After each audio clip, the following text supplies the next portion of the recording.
예수 그리스도께서 예루살렘을 향하여 가고 계십니다. 예수님께서 약 3년 사역을 마치신 이쯤에 왜 예루살렘으로 향하고 계실까요?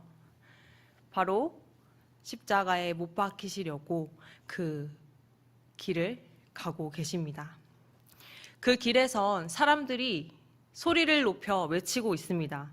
호산나 다윗의 자손이여 찬송하리로다. 주의 이름으로 오시는 이여 가장 높은 곳에서 호산나. 아멘. 오늘 읽은 이 마태복음에서는 예수님을 다윗의 자손이라고 다른 복음서보다 더 자주 표현합니다. 그만큼 예수님을 다윗 왕과 자꾸만 연결을 시키는데요. 이는 마태복음 1장 1절에서부터 드러나고 있습니다. 아브라함과 다윗의 자손 예수 그리스도의 계보라. 왜 그럴까요? 그리고 마태는 다윗 왕을 또 구별하여 표현하는 모습도 보여줍니다. 1장에서 족보가 나열되는데 다른 왕들과 다르게 다윗에게만 왕이라는 칭호를 붙여 존대하고 있는 것을 볼 수 있습니다. 또 이 다윗 왕이라는 단어에 영어로 봤을 때 더라는 정관사가 붙어 있습니다. 이 의미는 그냥 한 다윗 왕 이런 의미가 아니라 그 다윗 왕이라는 표현입니다. 다른 왕들은 누가 누굴 낳았고 누가 누굴 낳았고 이렇게 표현되는 반면 이새는 그 다윗 왕을 낳았고 이렇게 표현되고 있는 것입니다. 마태는 다윗을 특별하고 이상적인 왕으로 표현하고 있습니다. 그리고 그 특별하고 이상적인 다윗 왕을 예수님과 지금 연결을 계속 시키고 있는 것입니다. 다윗의 자손이라고 하는 정체성이 마태복음에서 반복되고 강조되는 이유는 저자 마태에게 왕이라는 주제가 굉장히 중요했기 때문입니다. 다윗이 왕이었기 때문인 거죠. 구원자인 왕, 그 메시아를 당시 이스라엘 백성들이 늘 고대하고 있었음을 우리는 알고 있습니다. 구약에 약속되었던 우리를 구원할 메시아를 늘 고대하고 기다리고 있었죠. 마태복음 9장 27절에서 31절 말씀을 한번 보도록 하겠습니다. 예수께서 거기에서 떠나가실새 두 맹인이 따라오며 소리질러 이르되 다윗의 자손이여 우리를 불쌍히 여기소서 하더니 예수께서 집에 들어가심에 맹인들이 그에게 나아오거늘 예수께서 이르시되 내가 능히 이 일 할 줄을 믿느냐 대답하되 주여 그러하오이다 하니 이에 예수께서 그들의 눈을 만지시며 이르시되 너희 믿음대로 되라 하시니 그 눈들이 밝아진지라 예수께서 엄히 경고하시되 삼가 아무에게도 알리지 말라 하셨으나 그들이 나가서 예수의 소문을 그 온 땅에 퍼뜨리니라. 보지 못하는 자가 낫게 한 예수님께서 그들을 낫게 하신 이 본문에서는 다윗의 자손이여 라고 명시되어 있습니다. 이것은 예수를 다윗의 자손이라고 명시한 마태복음에서는 두 번째로 나타나는 본문입니다. 이런 예수님의 사역은 이사야에서 약속돼 있던 말씀입니다. 32장 1절과 3절을 함께 읽도록 하겠습니다. 시작. 보라, 장차 한 왕이 공의로 통치할 것이요 방백들이 정의로 다스릴 것이며 보는 자의 눈이 감기지 아니할 것이요 듣는 자가 귀를 기울일 것이며 35장 5절을 함께 읽도록 하겠습니다. 그때에 맹인의 눈이 밝을 것이며 못 듣는 사람의 귀가 열릴 것이며 아멘. 오실 그 왕을 통해 주님의 영광이 드러나는 그날에 이렇게 주님께서 약속하고 계십니다. 그리고 이 말씀과 예수님께서 실제로 보지 못하는 사람을 보게 하시는 이 치유 사역이 연결이 되는 것입니다. 예수님께서 바로 그 약속되어 있던 왕이심이 드러나는 것이죠. 그렇다면 왜 다윗 왕이냐? 이 또한 구약에서 예언되고 있습니다. 이사야에서도 오실 왕이 다윗의 자손이다 라고 말하고 있고, 에스겔서 34장 23절 24절을 또 함께 보도록 하겠습니다. 함께 읽습니다. 시작. 내가 한 목자를 그들 위에 세워 먹이게 하리니 그는 내 종 다윗이라. 그가 그들을 먹이고 그들의 목자가 될지라. 나 여호와는 그들의 하나님이 되고 내 종 다윗은 그들 중에 왕이 되리라. 나 여호와의 말이니라. 아멘. 실제로 마태복음 12장을 보면 사람들이 예수님께서 그렇게 치유 사역을 하신 것을 보고서 놀라서 이렇게 말합니다. 이 사람이 다윗의 자손이 아닌가? 이렇게 감탄합니다. 이것은 사람들이 알았던 거죠. 메시아가 다윗의 자손으로 올 것임을 알았기 때문에 예수님이 하시는 사역만 보고도 이 사람이 바로 그 메시아, 다윗의 자손 메시아가 아닐까라고 감탄하고 있는 것입니다. 누가복음 11장에도 동일한 이 사역이 전개되고 있는데 거기서는 이런 표현이 나오지 않습니다. 그만큼 이 마태 저자는 다윗 왕의 자손으로 오신 왕이신 예수님을 굉장히 강조를 하고 있다는 것을 알 수 있습니다. 하지만 우리의 왕은 다윗보다 뛰어나신 왕이신 줄 믿습니다. 마태복음 22장 41절에서 45절을 함께 교독해 보도록 하겠습니다. 바리새인들이 모였을 때에 예수께서 그들에게 물으시되 너희는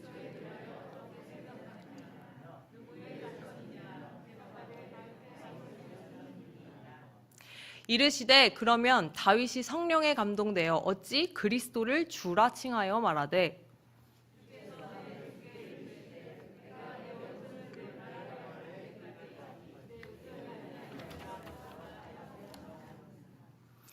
함께 읽겠습니다. 다윗이 그리스도를 주라 칭하였은즉 어찌 그의 자손이 되겠느냐 하시니. 아멘. 예수님께서 하신 일을 통해서도 다윗과의 연결점을 또 볼 수 있습니다. 안식일에 밀 이삭을 잘라먹은 제자들을 바리새인들이 비난하자 예수님께서는 다윗과 부하들이 배고플 때에 진설병을 먹었던 것을 언급하십니다. 그리고 이렇게 마지막으로 말씀하십니다. 내가 너희에게 이르노니 성전보다 더 큰 이가 여기 있느니라. 다윗과 비교하시면서 사람도 아닌 성전보다 더 큰 이가 여기 있다라고 말씀하십니다. 예수님은 그 누구보다 위대하신 왕이십니다. 백성을 선하게 다스리고 구원하실 우리의 왕이십니다. 그리고 왕에게는 통치의 기준이 있습니다. 통치의 방법도 있습니다. 백성을 이끌 방향이 있습니다.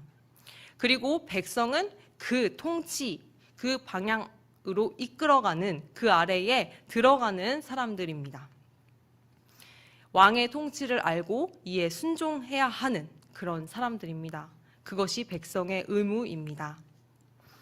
그런데 여기서 우리에게 하나의 문제가 생깁니다. 왕을 왕으로 인정하지 않는 문제입니다. 백성이라고 말은 하지만 실제로는 백성의 의무를 따르지 않는 사람, 분명히 법은 있는데 내 마음대로 법을 무시하는 사람들, 왕의 입장에서는 그런 백성이라면 나의 나라에서 데리고 가기가 참 힘든 어떤 골칫덩어리와 같을 것입니다. 하나님, 저는 예수님이 왕이신 그 나라에 내가 임할 수 있다는 그 선포가 너무 감격적이고 너무 설레는데 막상 나의 삶을 보면 백성다운 삶이 아님을 발견합니다. 그러고 싶지 않은데 왜 그럴까요? 왜 나는 내 마음대로 왕의 통치를 무시하는 삶을 살고 있을까요? 고민하다 보니 이런 것이 보였습니다. 내가 사랑의 주님에만 빠져서 그 주님이 왕이라는 사실은 무시하고 있었구나.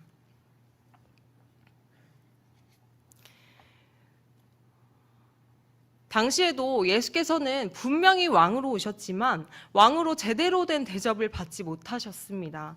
적어도 겉으로 드러나는 모습은 그러했습니다. 예수님은 왕으로 오셨지만 마차가 아니라 나귀 새끼를 타고 오셨고요. 예루살렘의 온 무리 아니면 이스라엘의 온 무리 온 세계가 아니라 제자들 무리 작은 그 무리의 환영을 받는 비교적 초라한 행렬을 지나셨습니다. 심지어 아주 많은 사람들이 왕으로 인정하지 않고 오히려 배척하고 죽이려고 했습니다. 바리새인들의 반응 어떠했나요? 누가복음 19장 38절 39절 말씀을 함께 읽도록 하겠습니다. 시작.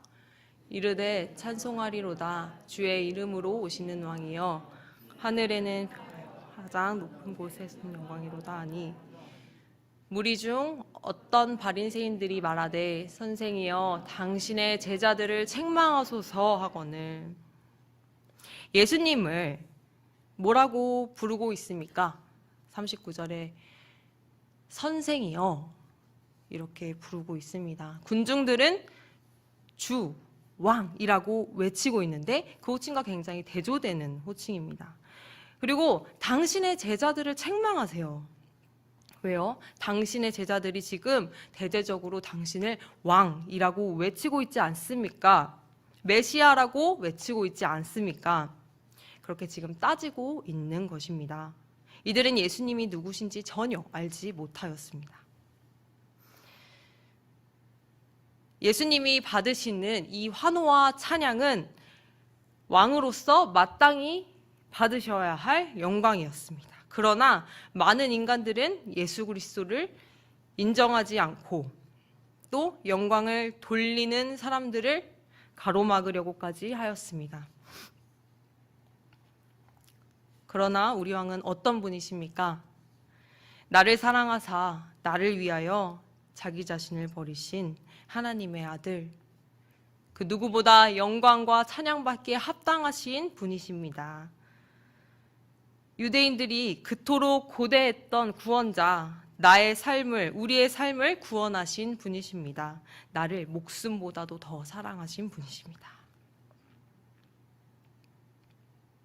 우리가 따르는 그분은 사랑에 기반하여 가장 선하고 가장 정의로운 통치로 그분의 나라를 일구어 가실 분이라는 것입니다. 온유하고 인자하게 백성을 사랑하는 왕과 잔혹하고 무자비하게 백성을 사랑하지 않는 왕이 있다면 너무도 당연하게 백성들은 온유하고 인자하게 백성을 사랑하는 그 왕을 따를 것입니다. 백성을 사랑하고 백성이 따른 리더로 삼국지의 유비를 꼽을 수 있습니다. 삼국지에서 악역으로 그려지는 조조가 무자비하게 대학살을 자행하던 그때에 신야라는 지역에 있던 많은 피난민들이 조조의 공격으로부터 목숨이 위협받는 상황에서 유비를 믿고 따라가는 모습을 보입니다. 사실 유비도 그 조조의 침공에 밀려서 도주를 선택한 상황이었고 그렇다고 그에게 이렇다 할 땅이 있거나 한 것도 아니었는데 말이죠. 그런데도 왜 신야 백성들은 그 위험한 상황 가운데 유비를 리더로 삼고 따르고자 하였을까요? 이는 유비가 그런 백성들을 사랑하는 모습들을 보여주었기 때문입니다. 많은 백성들이 따라오고 있기 때문에 이제는 자신의 목숨과 처자식까지 위험한 그런 상황 가운데에서 다른 참모들은 조조군의 추격을 지금 벗어나려면 이 백성들을 버리고 가야 한다라고 단언했을 때 유비는 백성이 나를 버릴 수는 있어도 나는 백성을 버릴 수 없다. 이렇게 단호히 거절했다고 합니다. 반면 조조는 완전 반대의 말을 합니다. 나는 세상을 버려도 세상은 나를 버릴 수 없다. 제가 만약 이 두 사이에 있는 백성이라 할지라도 유비를 따를 것 같습니다. 세상은 조조와 같습니다. 진정한 사랑이 없습니다. 자신을 위해서 남을 버릴 수 있는 곳입니다. 그러나 진짜 나를 사랑하여 나의 생명을 보호하는 품은 예수님 품밖에 없습니다. 유비의 그 작은 사랑과는 비교할 수 없는 넓은 사랑, 측량할 수 없는 그 사랑, 또 인간의 작은 지혜와 작은 능력과는 비교할 수 없이 무한한 지혜와 능력의 우리 예수님, 우리 왕 되신 예수님, 그분이 정말 나의 왕이라면 그 백성은 얼마나 행복한 백성이 되겠습니까? 기쁨으로 왕을 따를 수 있는 행복한 백성이 아닐까요? 그분이 통치하는 나라라면 어디든 갈 수 있지 않겠습니까? 그리고 그분의 그 통치가 더 잘 이루어질 수 있도록 나도 뭐라도 행동하지 않겠습니까? 진정한 사랑은 나를 위해 행동하지 않고 상대를 위해서 행동합니다. 우리 주님이 무엇을 원하시고 무슨 생각을 하시는지, 어떤 나라를 통치하길 원하시는지 나는 과연 얼마나 관심을 가지고 있었을까? 얼마나 나를 희생해서 주님이 만들어가고자 하시는 그 나라를 위해 행동했는가? 왕 대신 아버지가 그리시는 그 나라를 위해서 나의 삶을 드릴 수 있다면, 내어드릴 수 있다면 진정한 사랑이 보여줄 수 있는 가장 값진 행동이 되지 않을까요? 시편 72편에서는 하나님 나라를 이렇게 표현합니다. 그가 주의 백성을 공의로 재판하며 주의 가난한 자를 정의로 재판하리니 그가 가난한 백성의 억울함을 풀어주며 궁핍한 자의 자손을 구원하며 압박하는 자를 꺾으리로다. 사람들이 그로 말미암아 복을 받으리니 모든 민족이 다 그를 복되다하리로다. 홀로 기이한 일들을 행하시는 여호와 하나님 곧 이스라엘의 하나님을 찬송하며 그 영화로운 이름을 영원히 찬송할지어다. 온 땅에 그의 영광이 충만할지어다. 아멘, 아멘, 아멘. 왕에게는 나라를 다스리는 권한이 있습니다. 백성들은 그 왕의 통치에 무릎을 꿇어야 합니다. 하지만 우리는 나 스스로가 나의 삶의 왕이 되어서 살아갑니다. 심지어 예수님을 나의 구주로 받아들였다고 고백한 사람들, 그리고 저부터도 나의 발걸음이 내가 왕인 것처럼 그렇게 걸어가며 살아가고 있습니다. 내 뜻대로, 내 기분대로, 내 논리대로, 내 생각대로. 그러나 우리의 왕은 예수님이심에 그 진리로 다시 돌아가야 합니다. 다윗 왕조로부터 나신 진정한 왕, 우리를 진정한 그 하나님의 통치로 이끄시는 정의롭고 위대하신 사랑의 지도자 예수 그리스도. 우리는 압니다. 내가 지도자가 되어서 내 삶을 과연 어디까지 잘 이끌어갈 수 있을 것인가? 안 될 것이라는 것을 우리는 잘 알고 있습니다. 그래서 이 시점에서 우리의 마지막을 떠올리며 다시금 두려워해야 할 것 같습니다. 마지막은 옵니다. 내가 왕이 되어서 살아간 그 삶의 끝은 어디가 될 것인지 우리는 아주 잘 알고 있습니다. 우리 스스로는 우리를 구원에 이르게 할 능력이 전혀 없습니다. 내 인생 10년 후까지 나에게 완벽하게 이끌어갈 플랜과 능력이 우리에게 있습니까? 두려워하시면서 우리의 삶을 우리 왕이신 예수님께 온전히 맡겨드릴 수 있기를 간절히 소망합니다. 그럴 때 그 위대하신 왕이 통치하시는 사랑과 정의가 나의 삶을, 우리의 삶을 가득 메우게 될 줄 믿습니다. 그리고 우리는 나 개인뿐 아니라 이 교회뿐 우리 공동체뿐 아니라 온 땅이 이 정의와 사랑으로 가득한 통치를 따를 수 있도록 그 영광을 선포하며 통치를 온전히 이룰 수 있도록 나를 내어드려야 합니다. 만약 내가 너무너무 사랑하는 나의 아버지가 왕이라면 내가 옆에서 봤을 때 정말 왕으로서 백성들을 정말 사랑하고 또 너무 지혜롭고 공의롭게 나라를 잘 통치하신다고 내가 정말 인정할 수 있으면, 그리고 아버지께 그 나라에 대해서 국정 운영에 대해서 듣고 논의하고 배우고 또 아버지가 꿈꾸는 나라를 함께 꿈꾸다 본다면 내가 먼저 나서서 아버지의 통치가 잘 실현될 수 있게, 국가 통치가 잘 이루어질 수 있게 누가 시키지 않아도 정말 노력할 수 있게 될 것입니다. 우리는 주님의 그 위대하신 왕의 영광, 하나님 나라의 통치, 그 확장을 기대하며 소망하며 왕의 영광을 늘 외칠 수 있는 자가 되어야 할 줄 믿습니다. 누가복음 19장 40절 말씀을 함께 읽도록 하겠습니다. 시작. 대답하여 이르시되 내가 너희에게 말하노니 만일 이 사람들이 침묵하면 돌들이 소리 지르리라 하시니라. 아멘. 하나 되어서 목소리 높여 하나님 영광을 올려드리는 것, 그것은 우리에게도 정말 큰 영광이 됩니다.